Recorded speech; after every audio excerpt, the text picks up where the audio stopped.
Okay. Ugh, it's freezing outside. Okay, so we're on to the fact of New Testament, Old Testament, explaining the 66 books. The split between the Old Testament, as you can tell, Old Testament is really do or die, and you have to perform or you're dead. You know what I'm saying? Uh, Guys like Shadrach, Meshach, and Abednego thrown into a furnace, they come out alive. They trust God, faithful. Guys like Daniel thrown into the lion's den, comes out alive. He's faithful. Guy like David, pretty much takes on Goliath, comes out alive. Jonah gets thrown into the whale. And comes out alive. 3 days, 3 nights. Basically, these characters goes through so much. Gideon has an army of 300 and ends up, just defeating an entire army of pretty much giants. So it's some of these things like are virtually impossible stories. You got Samson, he's like the Hulk. He's like what is it? Samson is comparable to like the Hulk. Like I want to think of a stronger character, Hercules, I suppose. But Samson again, yeah, we're looking at those types of stories. Even taking out the whole city. These again, depending on who you call, you'd say they would be fables. But I tell you today, they're not fables. So again, guys like Paul and Peter, again, they are the prophets of the New Testament, or not really prophets, apostles. They're not considered really prophets.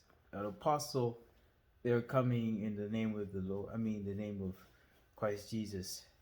So those are figures again in the New Testament, but Old Testament it is do or die. So there are still elements again in our realm of what the world that we see today. Miracles can happen every day. Miracles can happen every day.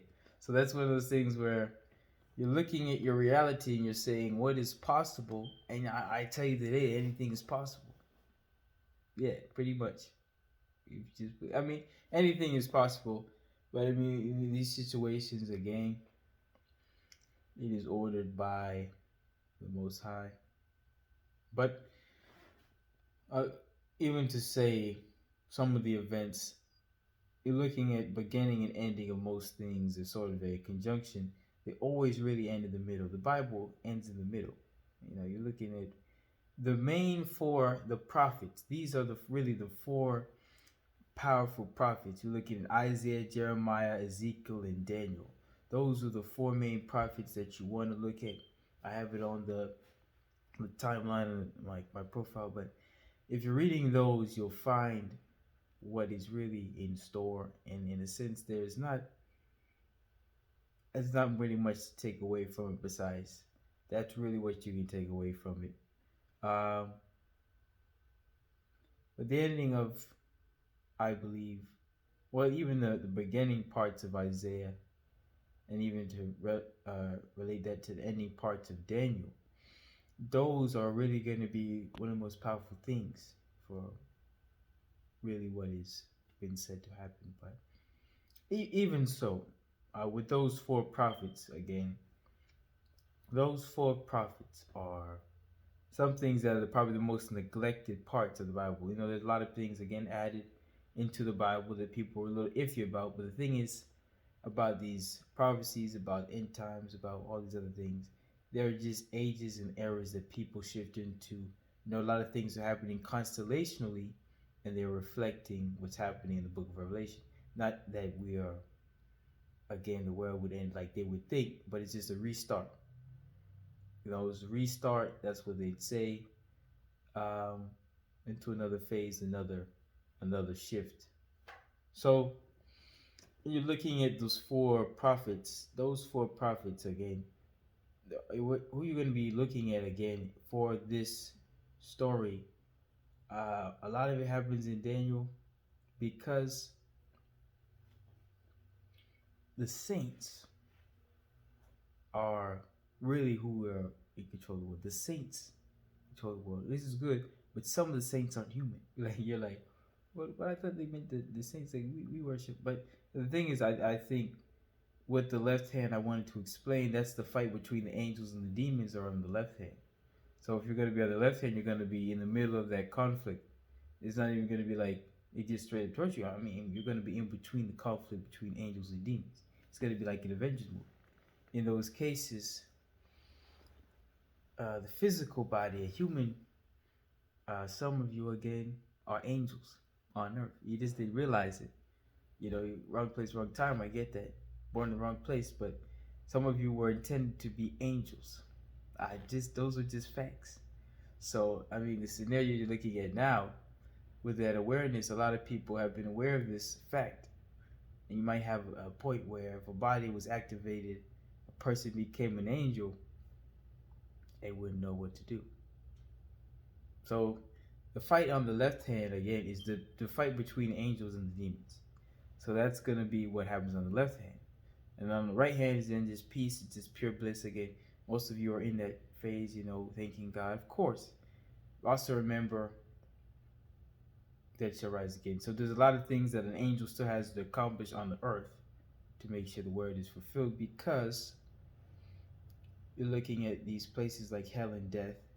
They're going to spit out every single soul that has been trapped by, you know, these liars. I mean, basically, these people who created the hell and death, they're going to spit out every soul, and then those souls are going to be judged according to their works. Basically, that is how ancient is playing it. So they're going to be spit out from the deep, not even the ocean, but from up there, those planetary bodies. So the mind again would be controlled from the 7 stars, but those 3 stars we're looking at, Uranus, Neptune, and Pluto. Those are the realms for the higher mind is Uranus, and probably we could say the conscious mind is more of the Neptune, and then we looked at Pluto as sort of the subconscious mind. So those things they go intervals of 6 months for Pluto. So you look at the part where it says scorpions with sting men or whatever. Basically, those are the beings that are unseen, but you know they go in intervals of 6 months. They from Pluto, underworld. Basically, that's sort of the region where we'd say it is symbolic again for a lot of the things they had thought of with the underworld. Basically, these are the ships on the grid. But overall, for this conflict, you're looking at the saints. Some of them, I mean, people think they're human, but I mean, some people would turn into angels. Some people will have no power, but the House of Jacob will probably know what to do. House of David, most of you, when I say the House of David, I'm saying under the lineage of Christ Jesus. And then I'm looking at with more of the lineage from the House of Jacob, looking at the House of Judah. You're going to see Yeshua HaMashiach on that side. I mean, the point of the matter is, it's not necessarily going to be a problem for some people on the left hand, because some of you will have powers. They'll just have powers. What was written is true, even if it wasn't, and it's probably better that the world stays the way it is. But the plan is, I mean, even if you had powers, what would you do? That's the sense of who the saints are. So there's a lion that has to basically rip off his eagle wings because it might get so bad, because he might have to fight the saints if the saints don't know what they're doing. All right, so those are the fights that we're looking at. You know, they call the lion from Babylon, but the idea is we've taken a lot of forms from Babylon, a lot of the religions, because Yeshua had to hide under the Persian kingdoms, the Greek kingdom, the Roman kingdom, Egyptian kingdom. He basically had to hide under 10, 11 kingdoms, because that's how you can kind of infiltrate the system. That's how Jacob is able to steal the birthright. And many other things, to be honest.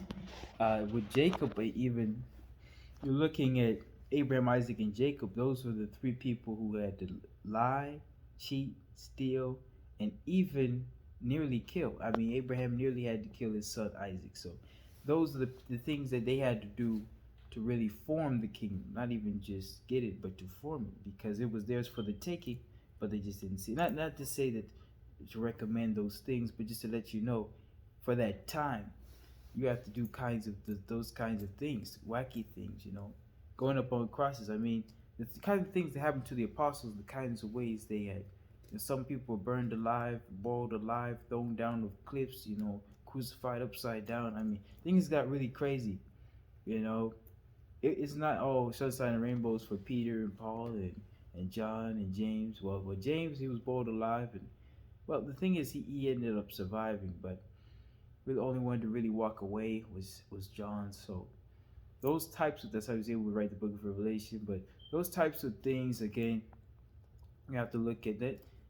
Now, again, with the Most High, the vengeance is always going to be there, because forgiveness is something that isn't even earned, because it's given so freely by the Most High that, just to explain, we've all been under a merciful and forgiving period of time. So this next phase was just, those are the types of things that are, the punishments for a lot of transgressions. But not even what we did, but the ancestors did. A lot of what the ancestors did, we made mistakes in the past. Sometimes we're here again. We're three times. Sometimes the same people who pierced Christ Jesus are the same people who are watching him return. He's gonna, see those same people. He's gonna see those same people who say crucify him, and that's why it's the way it was the way it is, because the times had changed. But even then, like I said, the lion had the eagle's wings. He had to rip it off to fight the saints. He has ripped off to fight the saints because, the saints have been told something that they are supposed to do, but if they crushed the serpent's head, they might have realized that this isn't something that we can do. But it's all according to what happens prior. What might happen again for a lot of the blood that was already shed, taking vengeance out on a generation that might not have realized the types of suffering that the past generations have gone through. So this is every race, every single person slaughtered for no reason at all. And there's a lot of bitterness in the spirit on that. But not to worry the living, because the lion will fight for you. I'm serious. If you're Babylon and you're that situation, you'll fight, because it's something where we didn't really fully understand what was going on, and we still don't.